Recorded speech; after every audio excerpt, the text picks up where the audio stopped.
स्वागत है आपका। आप देख रहे हैं बुद्धा's टीचिंग चैनल।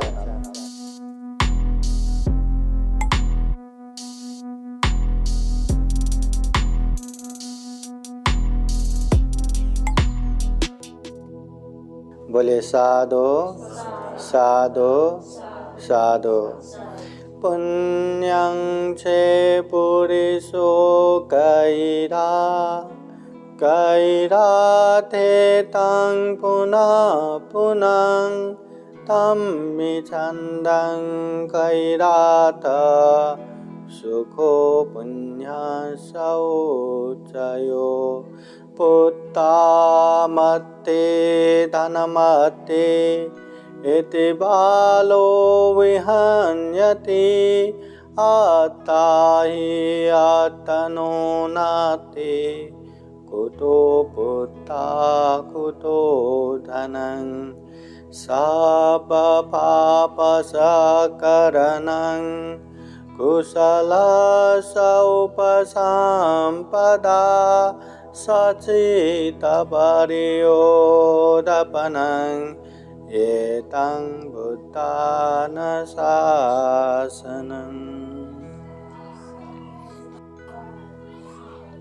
महाकारुणिक तथागत भगवान बुद्ध को त्रिबार वंदना। महाकारुणिक तथागत बुद्ध द्वारा देशित सुआख्यात धम्म को त्रिबार वंदना। महाकारुणिक तथागत बुद्ध के आर्य श्रावक संघ को त्रिबार वंदना। परम पूजनीय डॉक्टर बाबा साहब अम्बेडकर आज के कार्यक्रम में उपस्थित पूजनीय भिक्षु संघपाल प्रमुख श्रद्धा संपन्न बुद्धि संपन्न उपासक उपासिकाएं। महाकारुणिक तथागत बुद्ध कहते हैं पुण्यं चे पुरिसो कैरा, इंसान को पुण्य करना चाहिए।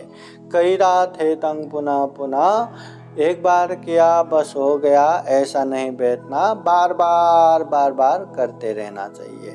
तम्मि छन्दं कैरा था, ये पुण्य करने से हमें क्या मिलेगा, क्या अपेक्षा रख सकते हैं? तो बुद्ध कहते हैं सुखो पुण्य शौचयो, जो व्यक्ति पुण्य करता है उसको उच्च स्तर के महान सुख मिलता है। ये पुण्य करने से ही हमें महान सुख उच्च स्तर के सुख मिलता है। इसलिए महाकारुणिक तथागत बुद्ध कहते हैं हमें जीवन में सुख करते रहना चाहिए, पुण्य करते रहना चाहिए, धम्म करते रहना चाहिए। इस दुनिया में देखा जाए तो जो भी अच्छा है वो करना आसान नहीं है, जो बुरा है उसी में मन ज़्यादा जाता है। और ये मन का स्वभाव है, क्योंकि मन में असीम क्लेश से भरा हुआ है, राग द्वेष मोह, और मन में जो है उसी तरफ ज़्यादा वो अट्रैक्शन होता है। जैसे एक एक्वेरियम में एक मछली को वहाँ रखेंगे तो वहाँ 1 मिनट नहीं, 1 घंटा नहीं, 1 दिन नहीं, महीना तक भी ऐसे ही खेल के बैठेगा। मगर वो मछली को एक्वेरियम से जैसे निकाल के अच्छे से अच्छे टेबल में भी रखा ना, वो 10 सेकंड में फड़फड़ाने लगेगा। 1-2 मिनट भी वैसा ही रखा तो वो तो मर ही जाएगा। वैसे ही हमारा मन भी है, मन में राग है तो जहाँ राग है, अटैचमेंट है या अच्छे चीज़ें वहीं पे ज़्यादा जाता है। मन में द्वेष है, इसलिए जहाँ लड़ाई झगड़ा होता है सबसे पहले हम पहुँच जाते हैं क्या हुआ करके। मन में मोह है, इसलिए कोई भी मूर्खतापूर्ण बातें हुआ तो हम ही सबसे ज़्यादा ठहाका लगा के हंस जाते हैं, है ना। मन में जो है वही हम करके बैठते हैं। एक मक्खी को कितना भी अच्छे जगह पे रखो, वो जहाँ गंदगी है वहीं भागते रहता है। मन का स्वभाव भी वही है। क्यों? क्योंकि हमने कितने समय से वही राग, वही द्वेष, वही मोह। हम कितने भी बोलते रहे कि राग अच्छा नहीं, द्वेष अच्छा नहीं, मोह अच्छा नहीं। राग ये क्लेश है, इससे हम पाप करेंगे, अकुशल करेंगे, और ये जितना हम अकुशल पाप करेंगे उतना दुख होगा। कितना भी हम बोलते रहो, कितना भी सुनते रहो और कितना भी दुख आते रहो फिर भी लोभ से दूर नहीं होता। कुछ अच्छा लगता है ना, उसी में खो जाता है। अरे एक टीवी चाहिए, टीवी चाहिए, टीवी चाहिए, टीवी आ गया, एक अच्छा सा स्पीकर चाहिए, स्पीकर चाहिए, वो भी आ गया, और अच्छा सा एक ब्रॉडबैंड का वाईफाई चाहिए, वाईफाई चाहिए, उसी में कोई अच्छे चीज, चाहे सोना हो, गहना हो, चाहे लड़का हो या लड़की हो, उसी में एक बार पसंद आया तो उसी में खो के बैठता है, उसी में बह के बैठता है। ये तो लोभ का स्वभाव है। अगर द्वेष उत्पन्न हो गया तो उसने मुझे ऐसा किया था, उसने मुझे वैसा किया था। अरे पता है कि ये गलत है, ऐसा सोच के बैठना ठीक नहीं है, फिर भी बार बार काम करते समय भी उसने मुझे ऐसा किया था, उसने मुझे ऐसा किया था, उसने क्यों ऐसा किया, उसने क्यों ऐसा बोला, ऐसा, उसका क्या हिम्मत, अभी करके दिखाओ, अभी मैं दिखाता हूँ, या मैं भी, ठहरो ना, मेरा भी बारी आएगा ना। ऐसा उसी में बहते रहते। हम रुकने का नाम ही नहीं लेते। वो खाना बना रहे, वो खाना बनाना हो गया, वो रुकते, पर ये सोचना नहीं रोकते, ये राग, ये द्वेष।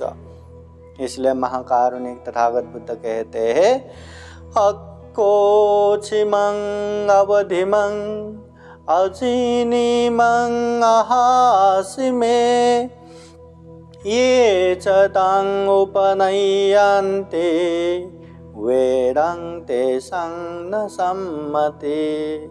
जो इंसान उसने मुझे मारा, उसने मुझे गाली दिया, उसने मुझे हराया, उसने मुझे लूटा, ऐसा बार बार जो याद करके बैठता है ना, उसके मन में कभी भी शांति नहीं रहेगा, कभी भी सुख नहीं रहेगा।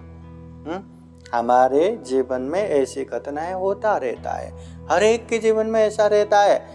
ना केवल स्त्रियों के, पुरुष के मन में भी ऐसा बहुत होता है कि उसने मुझे ऐसा किया था, उसने मुझे ऐसा बोला था, उसने मुझे ऐसे हराया था, उसने मुझे ऐसा लूटा था। ऐसे कोई एक ऐसी घटना जो हम चाह के भी भूल नहीं सकता, और बार बार वही याद करके हम बेचैनी होके बैठता है, एकदम गुस्सा निकाल के बैठता है, और एकदम बदला लेने की भावना लेके बैठता है। तो तथागत बुद्ध कहते हैं, जब तक ऐसी भावना होगा उसके मन में शांति होगा ही नहीं, उसके मन में सुख होगा ही नहीं। अगर वो सुख शांति चाहिए तो वो बेचैनी छोड़ना पड़ेगा, वो बातें छोड़ना पड़ेगा। तथागत बुद्ध इस तरह भी कहते हैं, अक्खो छिमंग अवधिमंग अजिनिमंग अहासिमे ये तंग न उपनयन्ते वेरंग सुपसम्मति।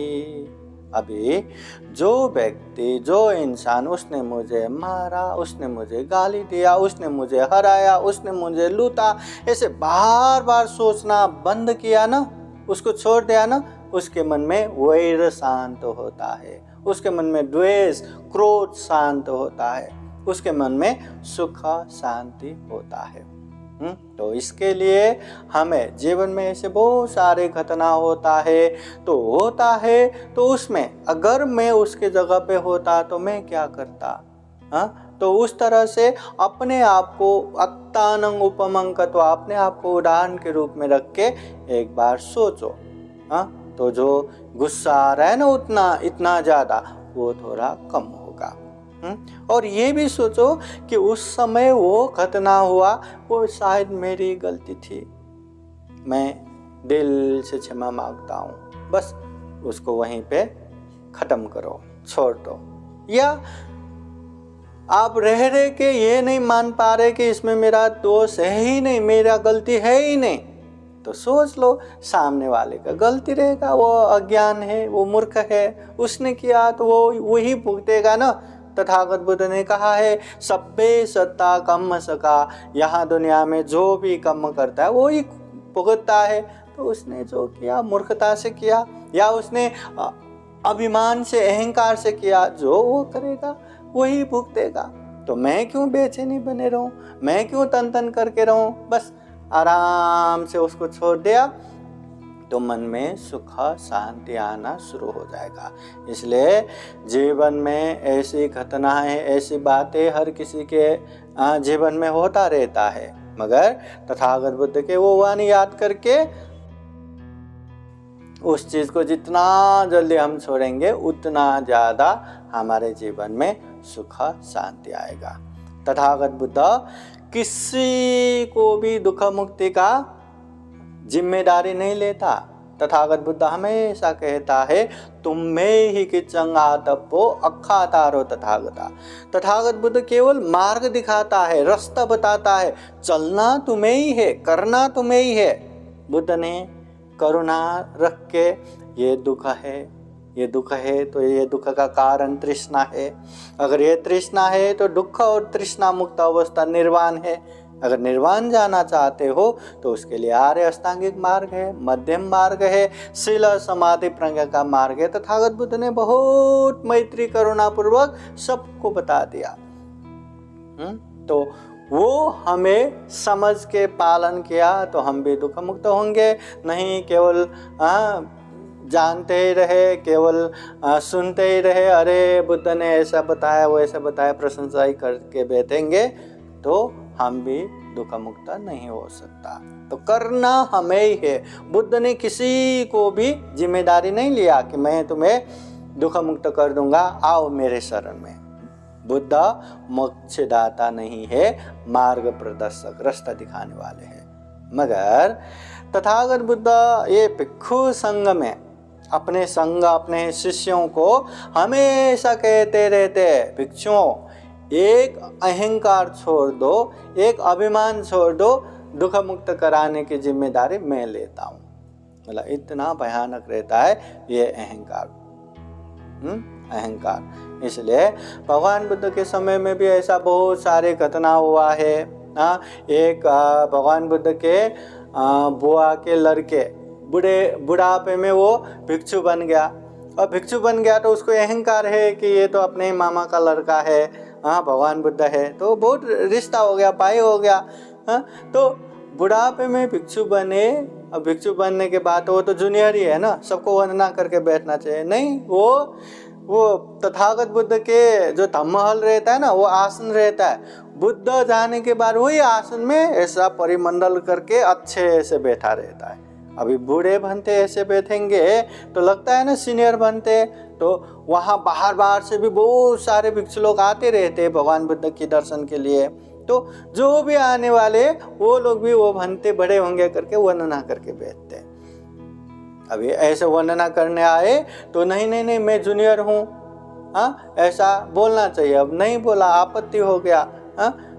दूसरे वंदना किया तो भी वो अहंकार से बैठा रहता। तो कितने ने वंदना किया ऐसे ही बैठा रहा। तो एक बार एक समूह भिक्षु लोग आए तो उन लोगों ने पूछा कि आपका उपसंपदा कितना हुआ, वर्षावास कितना हुआ। हमारा जो भी नया भिक्षु मिलते हैं तो सबसे पहला आपका वर्षावास कितना, भिक्षु बन के कितना साल हो गया, ये पूछते। अगर वो सीनियर है तो हम उसको वंदना करते हैं, अगर वो जूनियर है तो वो हमको वंदना करते हैं। ये हमारा बौद्ध परंपरा, तथागत बुद्ध के धम्म है, शिक्षा है। तो लोगों ने, जो नए भिक्षु लोग आए थे, उन लोगों ने पूछा कि आपका वर्षावास क्या है, कितना हो गया। तो वो कहते हैं मुझे पता नहीं वर्षावास विश्रावास, मैं तो बुढ़ापे में प्रवज्ञा लिया। तो अरे जो भिक्षु भी नहीं बना, जो सामने रहे और यहाँ आए हुए थेरो महाथेरो का वंदना लेके बैठे हैं, ये तुम्हारा गलती है। बोले तो किससे बात कर रहे हो, पता है क्या? मैं कौन हूँ, पता है क्या? नहीं, ये तुम्हारा गलती है, चलो बुद्ध के पास लेके। अरे बुद्ध के पास लेके जाने की धमकी देता है, चलो मैं ही तुम लोगों को बुद्ध के पास लेके जाता हूँ करके वही लेके बुद्ध को सारे बातें बताते हैं कि ये बाहर से आने वाले ऐसा ऐसा कर रहा है। तथागत बुद्ध तो सर्वज्ञ है, सब पता है। तो बुद्ध ने वो नए भिक्षु लोगों से पूछता है बाहर से आने वाले क्या हुआ, तो ऐसे ऐसे ये जूनियर होके भी ऐसे बैठे रहते। तो तथागत बुद्ध कहते थुल्लतिस्सा, ये तुम्हारा ही गलती है, तुम क्षमा मांगो। बोले तो नहीं, मैं क्यों क्षमा मांगूं? नहीं, ये तुम्हारा ही गलती है, क्षमा मांगो। 3 बार बुद्ध ने कहा, फिर भी क्षमा नहीं मांगा।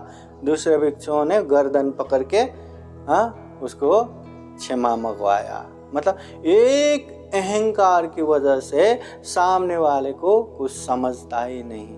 हाँ, तो अहंकार इतना भयानक रहता है। इसलिए तथागत बुद्ध कहते हैं जब तक हमारे मन में उसने मुझे गाली दिया, उसने मुझे मारा, उसने मुझे लूटा, उसने मुझे जीता, ऐसे बार बार हम ये ख्याल करके रखेंगे तो मन में कभी शांति नहीं होगा, कभी सुख नहीं होगा। इसलिए जीवन में ऐसा बहुत सारी बातें रहता है। कभी हो सकता है इसमें मेरी गलती हो, दिल से क्षमा मांगो, आगे निकलो। या हो सकता है उसका ही गलती हो, वो अज्ञानी हो के किया, उसका कर्म तो वही भुगतेगा, चलो मेरी तरफ से दिल से मैं माफ़ी देता हूँ, उसको ख़त्म करो, छोड़ दो। ऐसा कर कर के आगे बढ़ेंगे ना तो वो बेचैनी होने का, वो गुस्सा करने का, वो द्वेष रखने की जगह नहीं होगा। इससे बहुत सुख शांति होगा। तो तथागत बुद्ध ने व्यवहारिक जीवन में सुख शांति पूर्वक रहने के लिए ऐसे बहुत सारे उपदेश दिया है। इसलिए जब भी मौका मिले हमें धम्म देशना सुनते रहना चाहिए। सामने विहार है, जब भी प्रोग्राम हुआ तो जब भी मौका मिले जाके धम्म देशना सुनना चाहिए। और घर में भी जब भी मौका मिले, केवल वर्षावास समय में ही नहीं, दूसरे समय में भी कम से कम मैं महीने में एक बार तो ऐसे भोजन देता ही हूँ करके अधिष्ठान करके घर में बुला के एक माहौल भी बनता है। तो ऐसा कार्यक्रम करते जाना चाहिए। तथागत बुद्ध भी कहते हैं और बाबा साहब भी कहते हैं जितना हम परिश्रम करके अच्छे काम करके कमाते हैं उसका एक हिस्सा हमें हमेशा समाज के लिए या दान के लिए रखना चाहिए। तो इसलिए आज विशेषतः पूजनीय भिक्षु संघ को घर में बुला के भोजन दान दिया, परित्राण पाठ श्रवण किया, शील प्रार्थना किया और जो भी थोड़ा सा हमने बुद्धवाणी धम्म देशना सुने, ये बहुत बड़ा पुण्य है, धम्म है।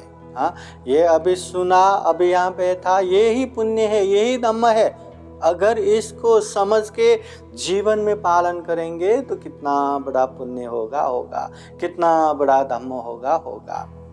तो जो भी हमने ये पुण्य किया, इस पुण्य के अनुभव से आप सभी के जीवन में खूब खूब सुख हो, शांति हो, मंगल हो, कल्याण हो।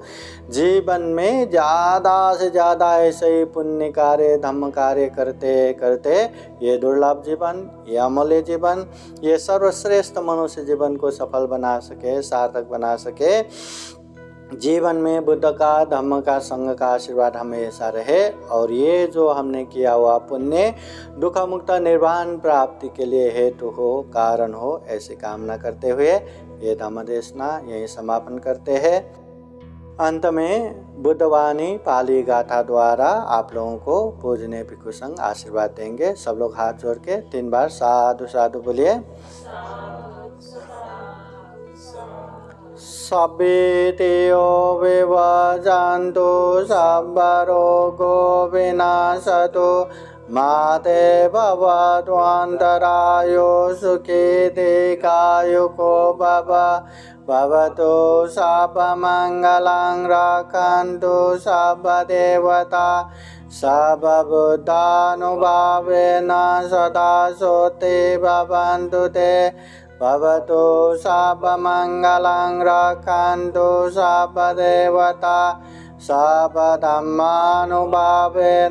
सदा सोते भवन्तु ते भवतु सर्वमङ्गलं रक्षन्तु सर्वदेवता सर्वसङ्गानुभावेन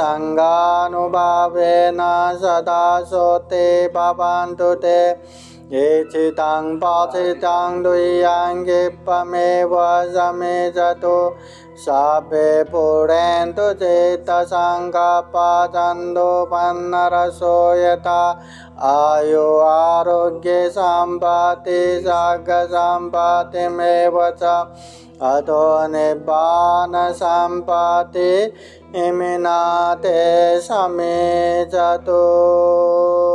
साधु साधु साधु।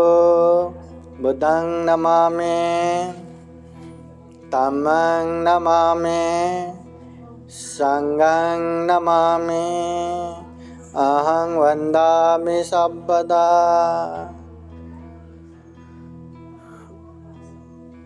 सुखी हो, मंगल हो, कल्याण हो। साधु साधु साधु। बुद्धं नमामि, बुद्ध को नमन करता हूँ। धम्मं नमामि, धम्म को नमन करता हूँ। संघं नमामि, संघ को नमन करता हूँ।